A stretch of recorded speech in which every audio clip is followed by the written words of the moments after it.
Bismillahirrahmanirrahim. Assalamualaikum warahmatullahi wabarakatuh.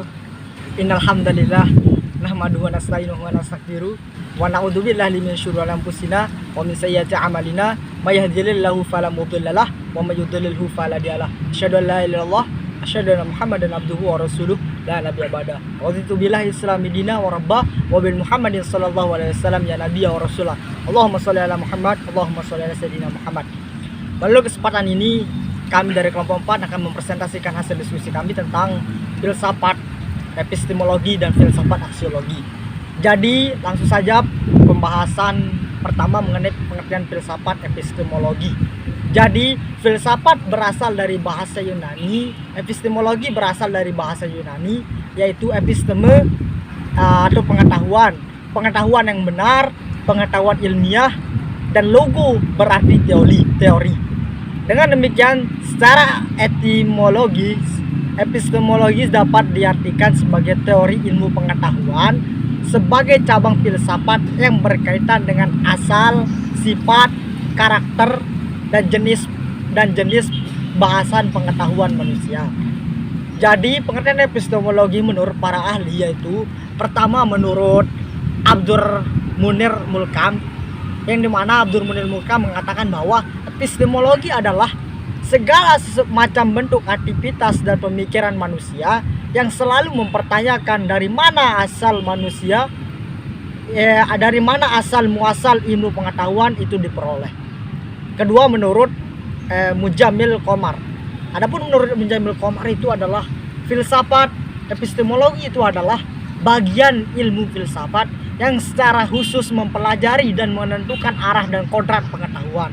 Jadi seperti itu. Kemudian menurut para ahli Anton Becker mengatakan bahwa epistemologi adalah cabang filsafat yang berurusan mengenai ruang lingkup serta hakikat pengetahuan. Kemudian menurut Ahmad Karis Zubair mengatakan bahwa epistemologi adalah suatu ilmu yang secara khusus mempelajari dan mempersoalkan secara dalam mengenai apa itu pengetahuan, dari mana pengetahuan itu diperoleh, serta bagaimana cara memperolehnya. Kemudian yang terakhir menurut para ahli yaitu Jujun S. Surya Sumantri. Menurut Jujun S. Surya Sumantri, epistemologi adalah arah berpikir manusia dalam menemukan dan memperoleh suatu ilmu pengetahuan dengan menggunakan kemampuan rasio. Jadi itu beberapa pengertian filsafat menurut bahasa, menurut para ahli pula. Jadi seperti itu. Kemudian yang kedua, pembahasan tentang objek dan tujuan epistemologi. Dapat kita ketahui kehidupan masyarakat sehari-hari tidak jarang pemahaman objek disamakan dengan tujuan, sehingga pengertian menjadi rancu bahkan kabur. Jika diamati secara cermat, sebenarnya objek tidak sama dengan tujuan. Adapun objek yang sama dengan sasaran dengan tujuan hampir sama dengan harapan. Meskipun berbeda, tetapi antara objek dan tujuan memiliki hubungan yang berkesinambungan, sebab objeklah yang mengantarkan pencapaian tujuan tersebut. Sebagai sistem epistemologi menjadi pengetahuan yang untuk pertama kali digagas oleh Plato, ini memiliki objek tertentu. Objek epistemologi ini menurut Jujun S. Surya Sumantri berupa segenap proses yang terlibat dalam usaha kita untuk memperoleh pengetahuan. Proses untuk memperoleh pengetahuan inilah yang menjadi sasaran teori pengetahuan sekaligus berfungsi mengantarkan tercapainya tujuan tersebut. Sebab sasaran itu merupakan suatu tahap perantara yang harus dilalui dalam mewujudkan tujuan.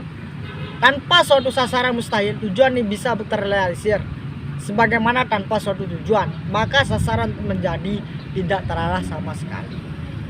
Dan sedangkan menurut Jacqueline Martin mengatakan bahwa tujuan epistemologi itu bukanlah hal yang utama untuk menjawab pertanyaan apakah saya dapat tahu tetapi untuk menemukan syarat-syarat yang memungkinkan saya dapat tahu. Jadi seperti itu. Kemudian rumusan tujuan epistemologi tersebut memiliki makna strategis dalam dinamika pengetahuan. Rumusan tersebut dapat merupakan kesadaran seseorang bahwa jangan sampai kita puas dengan sekedar memperoleh pengetahuan itu saja. Kemudian selanjutnya tentang landasan epistemologi. Landasan epistemologi atau disebut dengan metode ilmiah, yaitu cara yang dilakukan ilmu dalam menyusun pengetahuan yang benar. Metode ilmiah atau landasan epistemologi merupakan prosedur dalam mendapatkan pengetahuan yang disebut ilmu. Jadi ilmu pengetahuan merupakan pengetahuan yang didapatkan dalam metode ilmiah. Tidak semua pengetahuan disebut ilmiah, sebab ilmu merupakan pengetahuan yang mendapatkannya harus memenuhi syarat-syarat tertentu. Syarat yang harus dipenuhi agar suatu pengetahuan bisa disebut ilmu, yakni tercantum dalam metode ilmiah. Demikian itu penjelasan saya tentang aliran atau pembahasan tentang materi epistemologi. Selanjutnya nanti akan disampaikan oleh rekan saya lagi. Sekian. Baik, saya akan melanjutkan materi tentang filsafat epistemologi mengenai aliran-aliran. Dalam teori epistemologi terdapat beberapa aliran. Aliran-aliran tersebut mencoba menjawab pertanyaan bagaimana manusia memperoleh pengetahuan. Pertama, golongan yang mengemukakan asal atau sumber pengetahuan, yaitu aliran. Pertama, rasionalisme, yaitu aliran yang mengemukakan bahwa sumber pengetahuan manusia ialah pikiran, rasio, dan jiwa. Yang kedua, empirisme, yaitu aliran yang mengatakan bahwa pengetahuan manusia berasal dari pengalaman manusia itu sendiri melalui dunia luar yang ditangkap oleh panca inderanya. Yang ketiga, yaitu kritisme, yaitu aliran yang berpendapat bahwa pengetahuan manusia itu berasal dari dunia luar dan dari jiwa atau pikiran manusia sendiri. Selanjutnya yaitu pengertian filsafat aksiologi. Aksiologi berasal dari kata Yunani axios dan logos yang berarti teori tentang nilai. Salam 1997. Sumantri 1996 menyatakan aksiologi adalah teori nilai yang berkaitan dengan kegunaan dan pengetahuan yang diperoleh. Menurut Kamus Besar Bahasa Indonesia, aksiologi adalah kegunaan ilmu pengetahuan bagi kehidupan manusia, kajian tentang nilai-nilai, khususnya etika. Aksiologi merupakan cabang filsafat ilmu yang membicarakan tentang tujuan ilmu pengetahuan itu sendiri dan bagaimana manusia menggunakan ilmu tersebut. Jadi, hakikat yang ingin dicapai aksiologi adalah hakikat manfaat yang terdapat dalam suatu pengetahuan.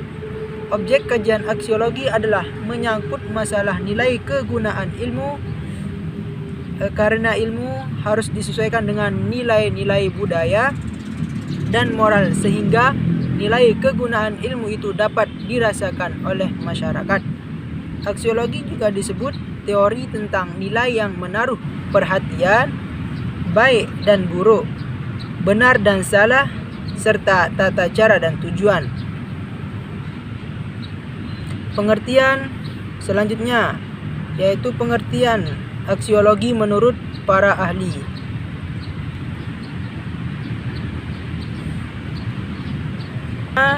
Menurut Jujun S. Sumantri, dalam bukunya aksiologi diartikan sebagai teori nilai yang berhubungan dengan kegunaan dari pengetahuan yang diperoleh. Yang kedua, menurut Bramel, aksiologi terbagi menjadi 3 bagian. Pertama, moral conduct, tindakan moral, melahirkan disiplin khusus untuk etika. Yang kedua, aesthetic expression atau ekspresi keindahan, melahirkan suatu keindahan. Yang ketiga, socio-political life atau kehidupan sosial politik, yaitu melahirkan atau memunculkan filsafat sosiopolitik.